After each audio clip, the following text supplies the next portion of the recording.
Olá, eu sou a Estela e eu vou apresentar o trabalho para a disciplina de Engenharia de Aprendizado de Máquina sobre o algoritmo Randall Forest. Eu irei passar então por 4 pontos muito importantes sobre o algoritmo. Primeiramente, irei fazer uma introdução falando um pouco sobre o funcionamento do Randall Forest. Depois, irei falar sobre os conceitos que envolvem a construção do algoritmo do Randall Forest. Depois, falarei sobre os métodos que são usados na geração das árvores do Randall Forest. E, por fim, as características, como as vantagens e as desvantagens do uso do Random Forest.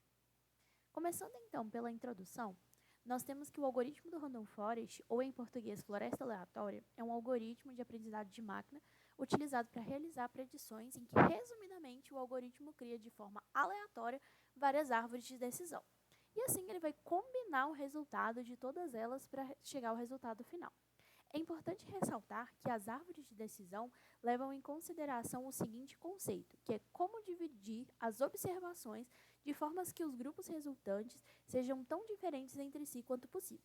Por exemplo, nós temos essa árvore de decisão no slide, em que ela tem os números 0, 1, 1, 1, 1 e os dois primeiros são roxos. Então, a gente tem que verificar se eles são lilás.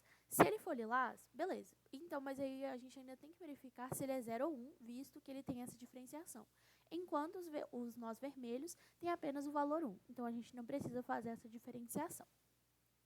Passando então agora para os conceitos, a gente tem que o conceito fundamental por trás da floresta aleatória é simples, mas ele é bem poderoso, que é a sabedoria de multidões, em que um grande número de modelos relativamente não correlacionados, ou seja, as árvores, eles operam como um comitê que superará qualquer um dos modelos constituintes individual.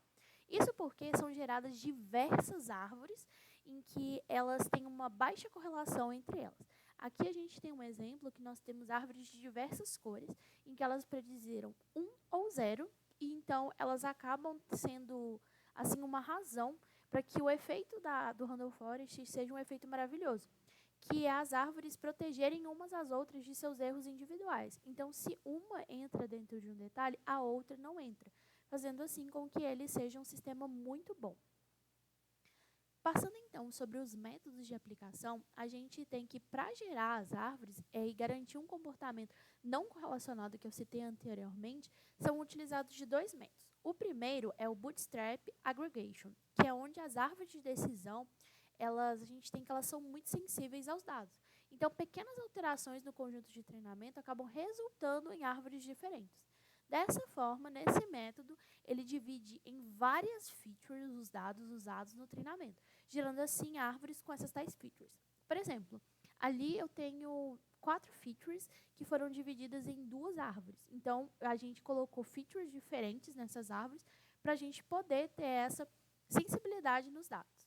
A outra questão é a aleatoriedade de recursos, em que na árvore de decisão, o nó escolhido ele leva em consideração o melhor resultado possível, enquanto nas árvores de decisões é escolhido um subconjunto aleatório de recursos. Então, a gente vai gerando essas árvores em que a gente gera aleatoriamente os subconjuntos que a gente vê que vai ter em cada subárvore de decisão feita pelo Randall Forest. Passando então para o último detalhe, que são as características do nosso algoritmo Randall Forest, primeiramente eu vou falar sobre os ajustes de parâmetros, visto que o Randall Forest possui muitos parâmetros. Dessa forma, eu não vou passar por todos, mas apenas pelos principais, deixados até mesmo nas bibliotecas que utilizam no Randall Forest. O primeiro é o N-Estimators, que é o número de árvores da floresta. Então, é o número de árvores que a gente pode ter ali. Depois a gente tem o critério, que é uma função para medir a qualidade de uma divisão. Então, existem 3 critérios, que é o Gini, o log-loss e mais um. Depois disso, a gente tem o max-def, que é a profundidade máxima da árvore. Temos o min-samples split, que é o número de amostras para dividir o nó. O min-samples leaf, que é o número mínimo de amostras necessários para estar em uma folha. O min-weight fraction leaf, que é a fração mínima para se estar em uma folha. O max features, que é o número de recursos usados para encontrar a melhor divisão da árvore. O max leaf nodes, que é a árvore com nó máximo de n nós. Então, a gente pode definir o tanto de nós que a gente quer na nossa árvore. o UB-score, que se deve usar amostras prontas para estimar a pontuação de generalização. Essa generalização é para poder falar em questão ao que eu falei anteriormente, que é sobre as árvores estarem distintas entre si. O N-jobs, que é o número de trabalhos a serem executados em paralelo. Então, por exemplo, se a gente quiser cerca de 100 árvores, nós podemos, por exemplo, ter 50 trabalhos executando paralelamente, em cada um vai estar gerando 2 árvores.